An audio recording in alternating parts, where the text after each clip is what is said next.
Vandag wil ek bietjie praat oor hoe om 'n bril skoon te maak.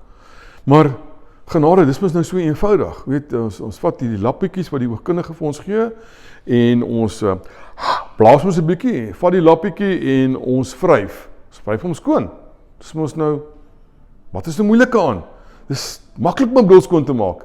Dis nie so eenvoudig nie.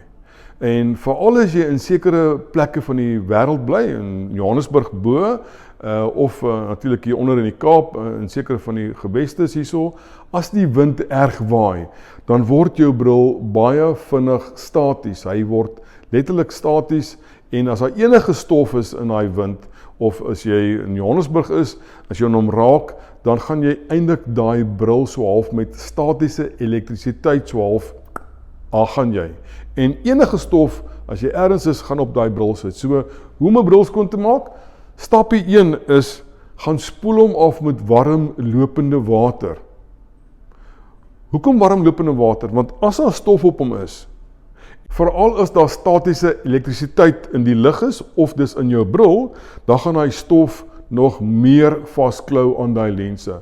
So as jy hom afspoel met warm lopende water, dan gaan jy nie net die stof afspoel nie, jy gaan ook daai statiese elektrisiteitsbande verbreek.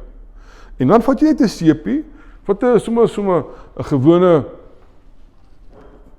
skorrelgoedseepie en was jou bril lekker met warm water en seep.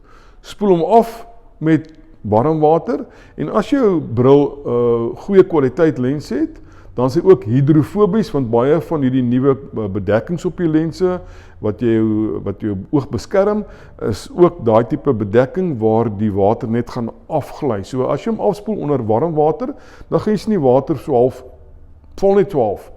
En dan vat sommer net 'n tissue of 'n toiletpapier en druk hom dan net droog. Want hy's omtrent al klaar droog. As jy begin die tipe goed doen, en as enige stof op daai lense, dan maak jy 'n paste, en jy gaan uiteindelik daai lense krap, en partykeer baie vinniger as wat jy dink. So, dis die geheim, maak seker dat jy jou bril ten minste 1 of 2 keer 'n week was, en spoel hom af met warm lopende water, was hom met 'n seepie, spoel hom af met warm lopende water weer, gee hom so skit, en druk net droog met 'n tissue of 'n toiletpapier.